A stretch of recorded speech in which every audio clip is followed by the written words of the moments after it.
Here we are, hitting up events, drinking our way through Chicago beer, and trying not to miss a thing. Yeah, because, the cork popped out, boom, it flies like fucking 10 feet. We're like, yeah, let's do it. All you have to do is add some fruit, stir it up, and ride that milk-shaped wave.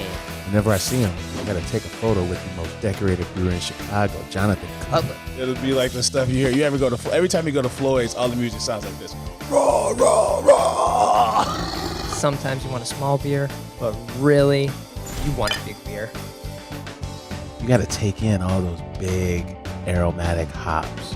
Hey, what are you doing this weekend? Waiting in line for a bottle release? You should have never been a fad. The black IPA is delicious. Hey, and welcome to Chicago Beer Pass. I'm Brad Chmielewski. Brad, what's up, man? I'm Nik White. And here we are drinking some IPAs in December. Man, day off IPA. I wish it was my day off, man. Last time we recorded on Friday, I don't even know what day it is now. It feels like there's never any day off. Friday is the new Monday, I feel like we're just working. Everybody's working too hard, man. The speed of business. But these are a couple IPAs that Tom Corder gave me when I was out there during Oktoberfest days. Nice. And I kind of forgot I had them. Right on. We've got Cashmere hops, Mosaic, and Eldorado. Mm-hmm. Very nice. And then the other one we have is Scars Are Beautiful. It is a West Coast IPA. Does it say the hops on here that I can see quickly? No. I believe this was like a collaboration beer. It was a breast cancer. Oh, yeah, you can kind of see the silhouette of like a woman's body. Right. Looking at the one from a distance, I see that now. Okay. And then there's two pink lines where the breast would be. Yeah. Okay. But yeah, we'll get into that one. This day off is tasting pretty good. It went down fast. I gotta say that. I don't know if it was just hitting the spot right now or if it was like really good, but it's tasting really good. I'm kind of liking it. I like this choice of hops too, man. It's just floral enough. It's just bright enough, Mm. Just bright enough and just bitter enough to complement each other. Right. It's like not going too juicy and it's not going too bitter. Right. It's like riding that fine line of kind of where I really want my IPAs. I want them like almost pale ales. Yeah. But because I don't necessarily need a big IBU forward IPA. Right. Then again, I don't really want a juice bomb either. I don't want tropical juice. Yeah. So. But this one's pretty light. That was it like 5.7? Mm-hmm. The Scars Are Beautiful. That's 6%, so a touch bigger, but no one's gonna notice 0.3%. But yeah, we'll dive into that in a minute. Penrose, like I said a couple episodes ago, was out there for Oktoberfest Day, or not Oktoberfest Day, but just Oktoberfesting, and yeah, ran into Tom Corder. They have a crazy lineup. They were busy. People were buying up those seltzers like mad. Oh yeah, seltzers are keeping the whole thing bouncing over there, huh? I guess so. Seltzers for the people. I mean, you got to give the people what they want. I think we've often asked people this. I think we asked the Phase 3 people this, like, hey, is this in response to anything? Or is this because, you need to do this? And they're just like, no, we're having fun. But I think, I don't know. You either have seltzers or you go get a liquor license and make cocktails, right? Right. On site. Like a modern brewery has non-beer options. Yeah. In most cases. They kind of have to, and it's either, previously, we've said this before, it was either a cider, and sometimes it's a cider now. Sometimes in Chicago, you have an Eris cider or you'll have a Ripey cider. I haven't seen Ripey in a while. And Boiler Room's the only place I saw it. And that's gone now. Yeah. And so you would have one of those, but if you make your own seltzer, then you're like, I don't need to carry this other thing that I'm not making. That's true. Yeah, you just own the supply chain. You own everything. You don't have to bring in another one. Right. No, that's right. So I do have that lemonade one of From them? Penrose, which we can do on a video after this. Were you out? No, you were out on Old Irving's seltzer. Yeah, that wasn't Yeah. that wasn't a seltzer. I don't know what that was. Okay. It was not a seltzer. It was not a beer. It was like we mixed stuff together and called it a seltzer. It's rough out here, man. Yeah. Yeah. All right. So Nick, what did you get after? I went big last week, and then I just couldn't do anything this week. It happens, man. It happens to the best of us. The weather's not inspiring us to whip around town like we usually do. So I went to a spot just a few miles away, Bixi, the only Asian-inspired brewery in the city. Right? There's got to be. In the city, but there's that other one we saw at two Oak Park microbrews ago. Yeah, I remember this. It was. They had like. They had a bunch of super cool artwork, and yeah, they were Asian inspired. But not in Chicago. No, it was somewhere near Oak Park. I don't remember their name now. God damn, me either. Kind of forgettable. Right. Yeah, Bixi's got prime real estate. It's right on Hipster Highway, right on Milwaukee. Right. So basically, just a block or two from the square in Logan. Yeah, on a strip that everyone's familiar with. So just north of the Whistler and all that jazz. Yeah, right. So, Aren't they right across the street from the Target? Yeah, the Target, the Owl is right there, 4 a.m. bar. Yeah, what else? So, yeah, so it's easy to get to is the point here. Okay. Yeah.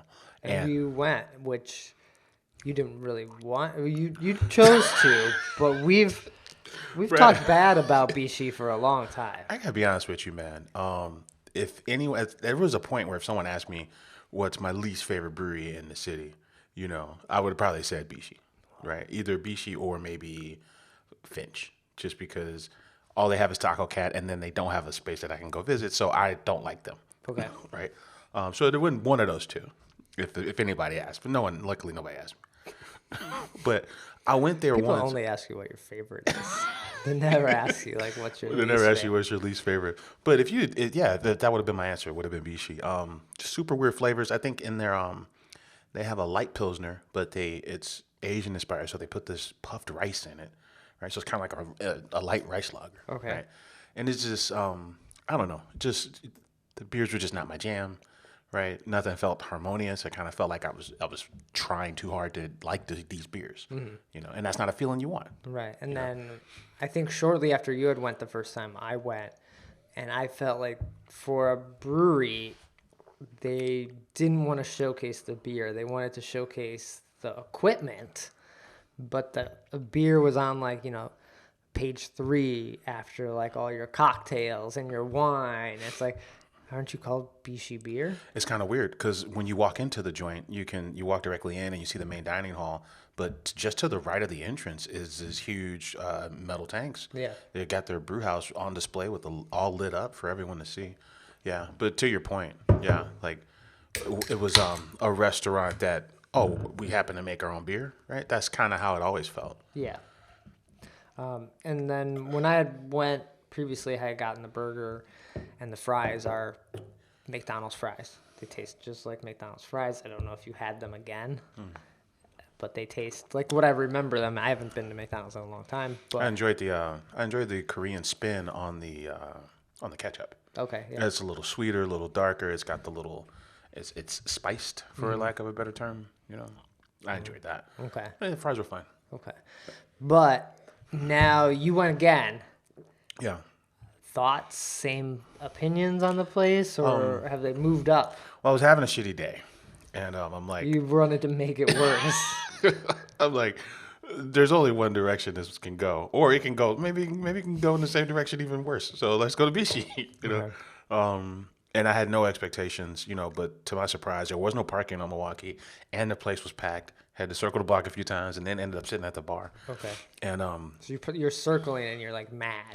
I'm just You're like, this isn't gonna be good. I can't even park here. I'm not walking 2 blocks to go to fucking Bixi. There's no way. It's 20 degrees out. But so anyway, I go in there, man, and I'm feeling good about the place, man. The space. Let's start with the space. The space looks great, right? Leather couches, dimly lit. It's just very well. The scene is very very well thought out. Okay. Right. It doesn't feel like your kind of strip mall, bootstrap operation where they're just getting like the cheapest products they can find and making it all the same color and just so they can get the doors open. This is done by people who like decorating places. Okay. Right. It's a nice looking spot. And yeah, so I get to the bar and I noticed that the tap list is cut down tremendously. I think they had 9 guest drafts and only had 6 of their beers. Okay. So they're trying to dial things in. And then I saw, and what hopped off the page was this Saison. And the Saison was like an ode to Jonathan Cutler. Right. I saw you take a picture of this. And I thought that was pretty cool. So I'm like, well, let me get that. What was the name of this beer, man? Oh, it's called Allergic to Discomfort. It's a dry hop Saison. It also has cashmere and El Dorado. That's funny because that's what the beer we're drinking is. It all works out. You know, so it's fragrant, it's spicy, it's delicious. I'm like, hey, this is great, you know. And then I'm like, man, this sucks outside. Let me get like something from the wok. The part of their menu says items from the wok. So I get some, you know, some strange Asian dish. I have to ask what these ingredients are. They break it down for me. I get that. Okay. And I'm like, yo, things are coming together. And they got the burger from Owen and Engine because Owen and Engine happens to be their sister restaurant. Right. And we're not clear if Owen and Engine is still a place. I mean, I tell you, man, no less than like 3 times I tried to go to this fucking Owen and Engine, and all 3 times they were closed. And I'm like, this is the worst because I really like Owen and Engine. Yeah. And then the time they were open, they didn't have the engine. They had no cask beer. Oh yeah, we'll talk about cask. We'll talk about cask beer in a minute. We'll wrap up your Bixi here. Oh yeah. So, but Bixi was really, my beer was really good. Okay, you know? Is that the only one you had, or did you? No, and then I also went back and tried Shifty's, which was the light lager with puffed rice, and then that worked as well too. And I don't know what it was, you know. And then they had this the shot, the bourbon, and the beer. So I roll with that. They give you a nice shot, Evan Williams, you know. Everything worked out, man. Okay. I'm chatting with my bartender. You know, I'm like, who brews here, man? You know. Who's your brewer? Yeah. He's like, funny you should ask. He mentioned the guy's name. And, you know, I should have wrote it down. Steve Mason or whoever it was. But anyway, he's like, yeah, he was a guy from Half Acre. You know. So I'm like, was he always the brewer here? He's like, well, he's been the brewer as long as I know. But he left recently. And we're going to have some new people taking over. I'm like, who are the new people, man? And he's like, well, actually, have you heard of Pipeworks? Okay. I'm like, yeah, it rings a bell. So this hasn't happened yet. No. Okay. No. But so the beers could be tweaked a little more even. Yeah. I feel like these beers that are, well, it's Asian inspired in the sense that, you know, some things are Japanese, some things are Chinese, some things are Korean. You know, Bixi itself is the name of a turtle, like a dragon turtle, right? So it's named after some Chinese mythology. Oh, but he said, you know, the beers you're enjoying now, you know, enjoy them because they might not be the same. Because going forward, Pipeworks is the guest brewer, and they're gonna basically use Bixi as their experimental playground. They'll be brewing experimental batches out of Bixi. Yeah. I've never heard of a setup like this. Let's start there, right? I asked, I'm like, yo, did Pipeworks buy this joint? Is that what you're saying? Right. And he's like, no, it's not that. You know, Bo Fowler, who owns Owen and Engine, also owns Bixi.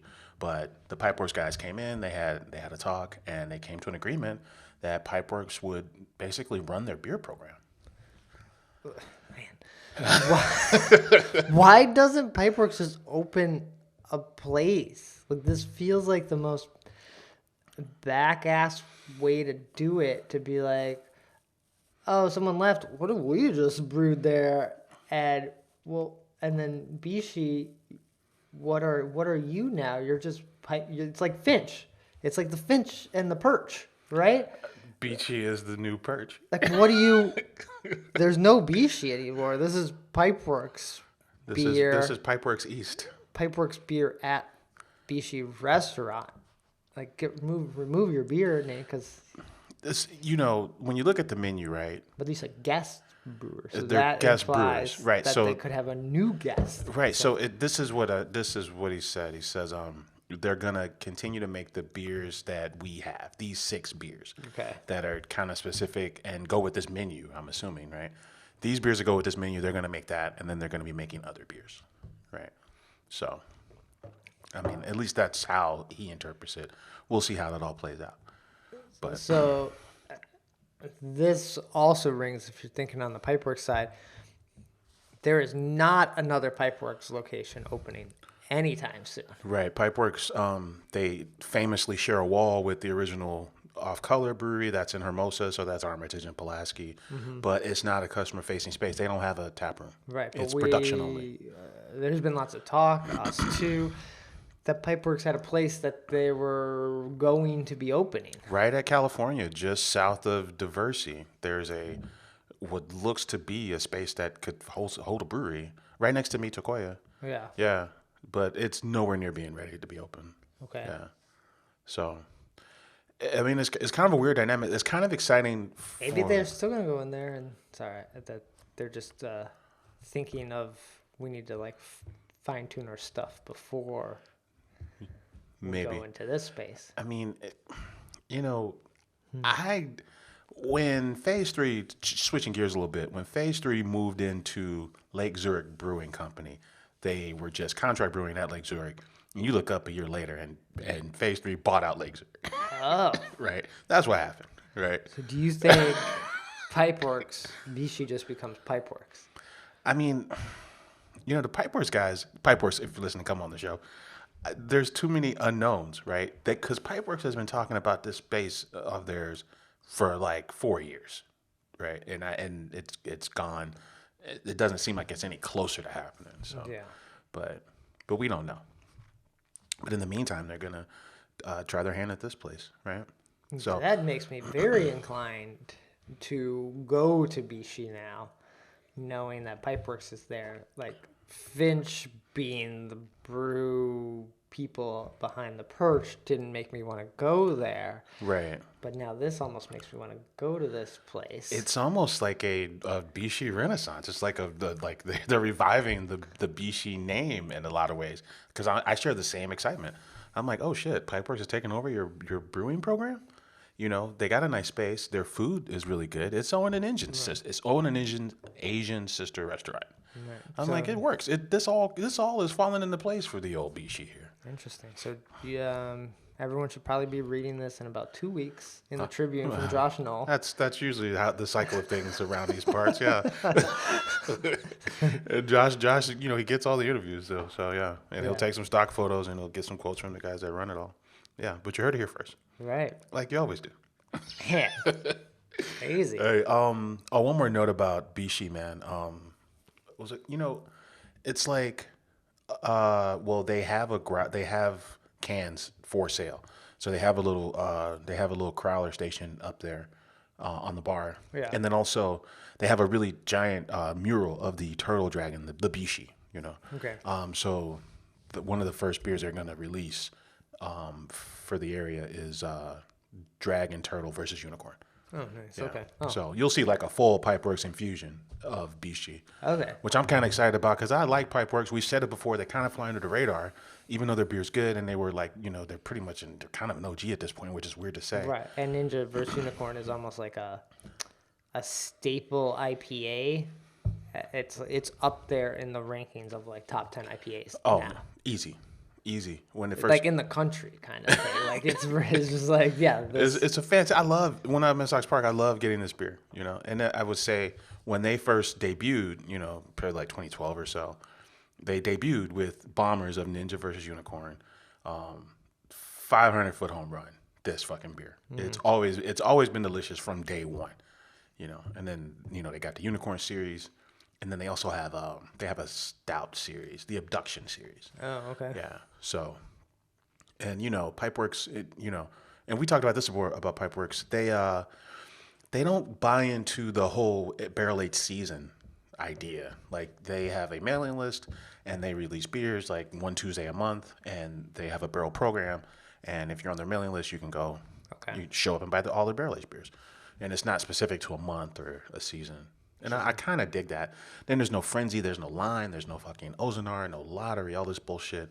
It's just like, hey, show up and buy, this 3-year barley wine, shit like that. So I like that. Well, that's awesome for Bixi, and I feel like we're almost seeing this like fixing what broke maybe like during COVID. Like we talked about Peace a while ago about how Metal Steve is out. Oh yeah, Metal Steve. Metal Steve's out, and a guy who was brewing with Cuddy, who left town, came back, and now he's in. Right. So this makes me want to go back to Bixi, and then I need to get over to Peace to see if Festival is on. Yeah, if they're gonna get bring you- it back this year. Get you a Dunkelweiss, maybe get you some Festivus, you know. get you some camel toe, maybe. Right. You See what classics are on, and then I'd love to see if this trend is continuing.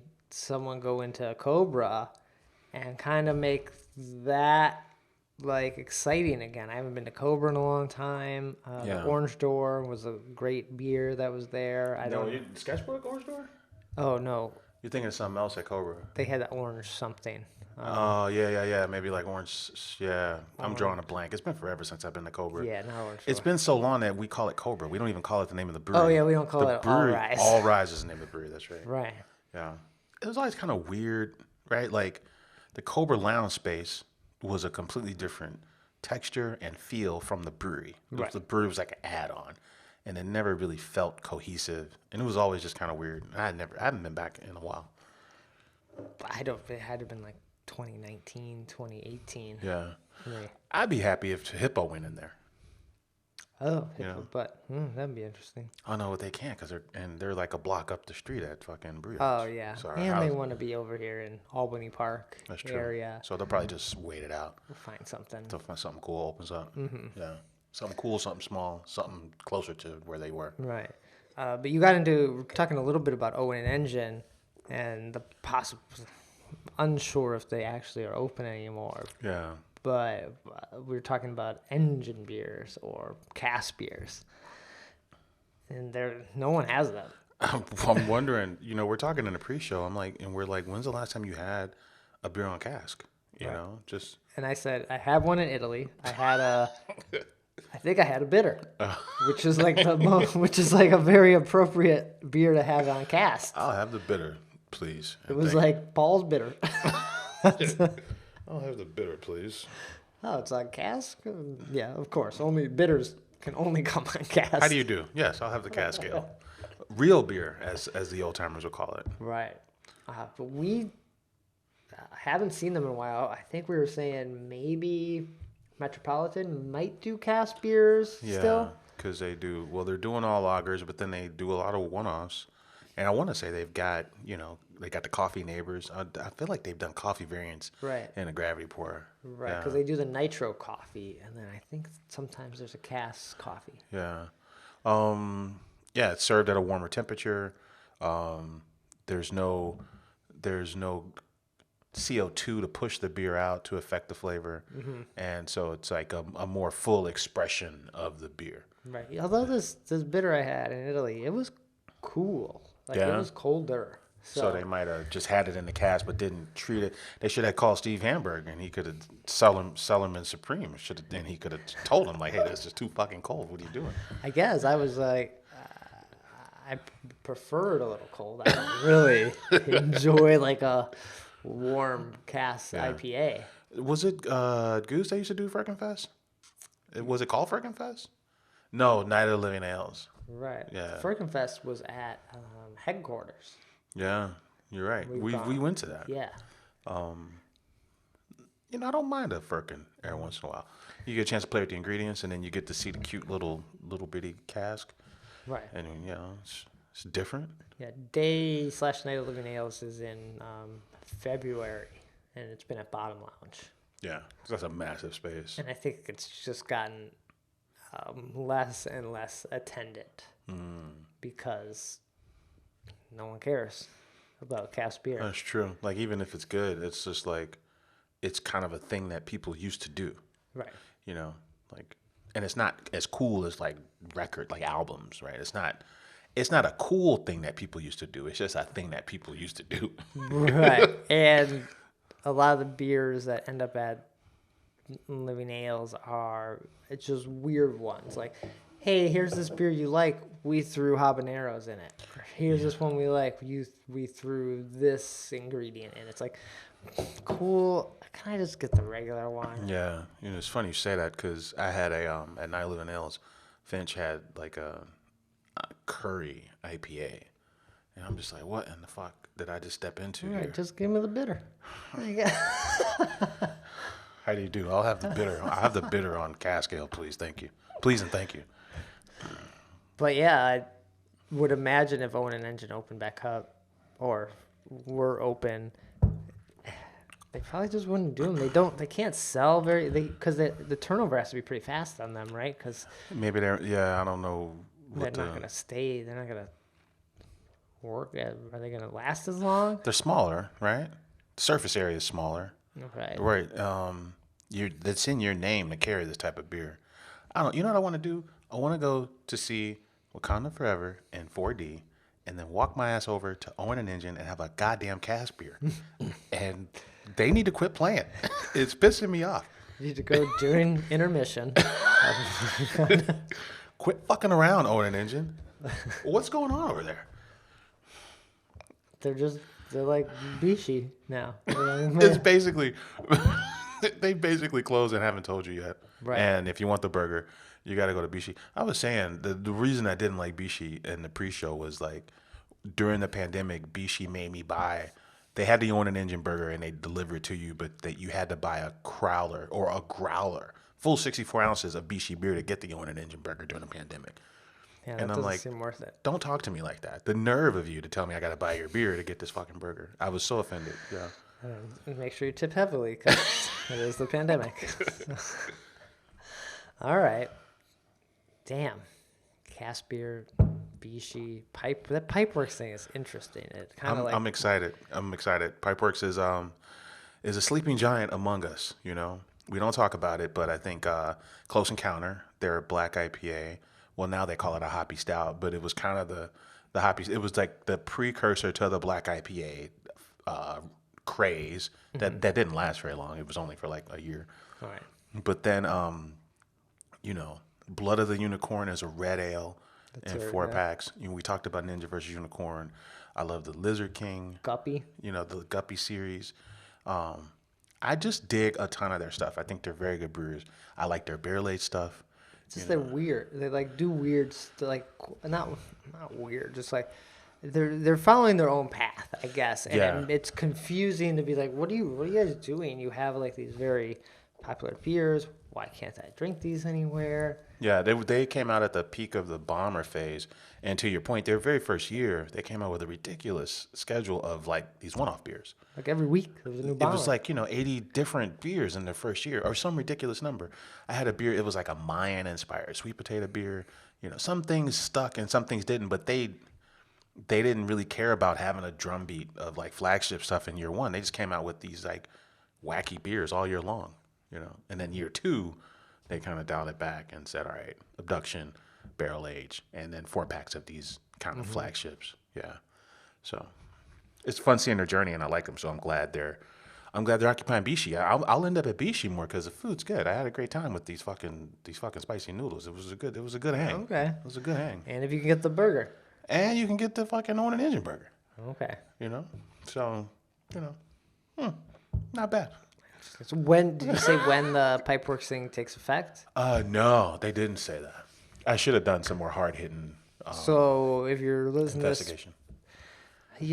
I'm sure the Josh Noel article will have a little more details in it, but I would say at least probably January. Yeah, we're more of the kind of, slightly tipsy off the record version of the news. Off the record, but on the record because... Right. The official, buttoned up release is going to come from a different outlet for sure. Yeah. You can't really believe ours, but they're usually right. Like I feel like that's I feel good. We talked about We talked about the Sox Park change. That was before everyone else. This is legit news, man. Old Irving. Had that before everyone else. We've been breaking news all year. Where is everyone? I'm here to tell you, man. It's the gospel. I mean, we fuck around a lot, but we're giving you the gospel out here. Right. It is. It is what it is. I think I like this day off better than I like the Scars Are Beautiful beer. Yeah, so you were saying it's a collab. Yeah, at the very bottom, it's a collab with Kinship Brewing Company. Okay. And it sounds like Jess at Kinship is a cancer. Did Phase 3 Proviver do a Scars Is Beautiful or Scars Are Beautiful beer too? I feel like this looks like a Phase 3 beer for some reason. Huh. No, you got me. But this is Simcoe, Centennial, and Columbus hops. Okay. I think I just like maybe the hop profile better in the day off, but the scars are beautiful. It is a great beer too. Yeah, cool can and it's awareness for breast cancer, so I'm down with that. Okay, so that's kind of all that's been happening. There's some events coming up that are going down next weekend. One is a jean jacket party at Revolution. I saw this. You're a And jean jacket, man. I was like, damn, is it already time for the next Deep Woods? It's probably like 2 weeks away for the next Deep Woods, right? Or something. Probably like Right. before Christmas. Yeah. Right? Right? So Jean Jacket is a party celebrating the Eugene Porter and Nick's favorite, Straight Jacket. I do love straight jacket. Barley wine is life. Straight jacket's a little. This event is happening, I believe, Friday the 9th. And it is going to feature unique variants of Straight Jacket, Eugene Porter. I don't know what kind of variants of Eugene you'd see. Well, they had that peanut butter Eugene, which I don't think I've ever had. I wish I knew more about Eugene because he's an actual dude, and there's a story behind why he's got the beer. Okay. I forget. I'm drawing a blank though. All right. So yeah, check that out Friday at the Kedzie Brew Pub. I think there'll be barbecue as well there. So I might have to hit that up next week. Yeah, you're gonna blend your straight jacket with. You're gonna blend the beers and make a jean jacket. Maybe. I also don't own a jean jacket, so You know, I don't own a jean I jacket. need to get myself a Canadian tuxedo. Costco, man. Oh yeah, probably. I'm all about that Costco life. I'm probably going there after this. I need some distilled water for my fucking plants. Look for a jean jacket too. You get the bourbon selection is pretty good at Costco. Like You I know. picked up a thing of Four Roses there. Like you get a pretty big bottle for I believe it was like $45. Yeah, that's probably my favorite distillery. And Elijah Craig is there as well. Yeah, and you know the house brand. Speaking of Kirkland? bourbon, Kirkland house brand is $17.92. Yeah, so that's pretty legit bourbon. Okay. That the house brand. The vodka is really good too. So it's like I forget it's not kind of one who makes it, but it's someone right up there. And you can get 10,000 steps in that bitch easy. Dude, I fucks with Costco. Yeah. Yeah. Half Acre, their newsletter came out. So December 7th, it sounds like Big Hugs is going on sale. December 7th or Sorry, December 10th. 10th? So Friday, so Saturday. Yeah, Saturday, December 10th is the Big Hugs Bash. Okay. So it's a Half Acre and Dark Matter bash. Man, that's gonna be good. We gotta go, right? Oh we got man, I think I'm in. That's next Saturday. next Saturday. I'm down for that. Yeah. It's been a while since I've gone to the Big Hugs like release day. Yeah, and then December 7th is World of Bog, a barrel-aged single malt whiskey barley wine. Okay. Single Interesting. malt whiskey barley. I'm curious about that. Okay. I was listening to, all I do is listen to this New Glarus podcast. We talked about it before. Yeah. So they're releasing a beer for Chris Kindlemark in New Glarus this weekend. It's a stout. And then he casually goes, oh, yeah, we aged it in, speaking of malt whiskey, we aged it in malt whiskey barrels. Okay. We used our malt whiskey barrels because we have a distillery called Sugar Creek Distilling. I'm like, wait, hold on. Okay. So New Glarus has a distillery, and they have a barrel-aged stout with like vanilla and cinnamon. Have you had these beers? The name escapes me, but there's a type of mulled beer, and you traditionally put a poker in it. Like you get this, you get a piece of iron, and you fucking has a little ball on it. You heat it up, and you stick it in the beer on purpose to get it, like kind of make it like a mulled hot beer. Have you heard of this shit? No, I was looking at you like, that sounds crazy. I'm trying to tell you, and they talked about it on this thing, but then also I saw it because the very first night of Italy downtown, fucking Sam Calagione was there, and the dudes from Balladine were there. Yeah. And Sam's going around and he's sticking this poker in all these glasses to make the beer warm. So it's a thing. It's like an old German thing they do to beer. It's just like a hot beer? Right, exactly. Okay. It's like a hot mulled beer. Okay. Yeah. They're doing that at Nuclear's. Oh, but the only reason I brought it up is because they're using malt whiskey barrels too. Oh, okay. Yeah. So. Can you buy that beer at the brewery, or is it only for? No, it's they made 5 gallons of it, and That's like nothing. Exactly, and they made it for this fucking party. They could probably drink that before they even got to the party. They're in Wisconsin. They know how to drink. Yeah, I like Nuclear's, man. Damn. Yeah, I didn't make it. I haven't been to Nuclear's in a while. You know, it's actually, you people sleep, man. It's actually like not a bad like winter destination, man. Oh, is it open in the winter too? Yeah, they the whole town is kind of like this sleepy old Swedish town. You know, you can get you like a little like chalice, not a chalice, that's a glass, a chalet for the weekend. Oh, okay. You know, I'm basically, usually like a drive up there, get some food, and drive. and back. drive back. Yeah. You're a maniac. You got to stay the night. Go and get you a chalet. I don't trust it up there. Oh, one more note about Nuclear's. They said, when you go up there, they give you a token and you can use it to buy a beer around town at any of the restaurants. Yeah. So they said at the end of the year, all those restaurants give the tokens back to them, and then they pay them for the beer. Oh, nice. So it's kind of like this cyclical kind of, So sustainability kind of Yeah, thing. exactly. Okay. Yeah. So I thought that was cool. Yeah. But, yeah. Interesting. Cool. And then you mentioned there was some Benthic, new Benthic, different Benthic? Yeah, I think that's fake news though, man, because it's the link for the Big Hugs. The picture, you click on the picture for Big Hugs and it takes you to a double barrel Benthic universe page. But then nothing. It says sales ended. Okay. I think that's so fake news there.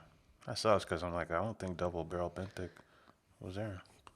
When I went the last week, they still had regular Benthic, I think, on. You could get it, but it was like a Friday for lunch, so I didn't bother. It's a big ass beer. Yeah. It's delicious though, man. It's one of my faves. Cool. Anything else happening? Anything we should mention before we get out of here? Man, I think that's it, man. All right, keeping it short. I gotta hit up this Burning Bush for the Christmas stout, churro stout thing. Churro stout sounds fun. Yeah. I like churros.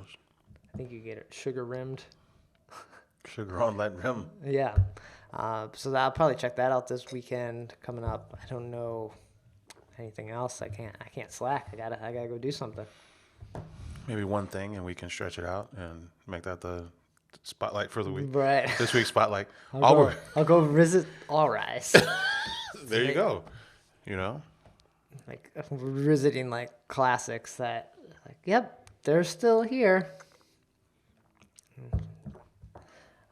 Cool. All right, that's gonna do it for this episode. Nick, where can people find you, in touch when we're not here? Hey man, I'm on Twitter at Nicosio. And I'm on Twitter at BRAD, Chicago Beer Pass, Twitter, Instagram, website, chicagobeerpass.com.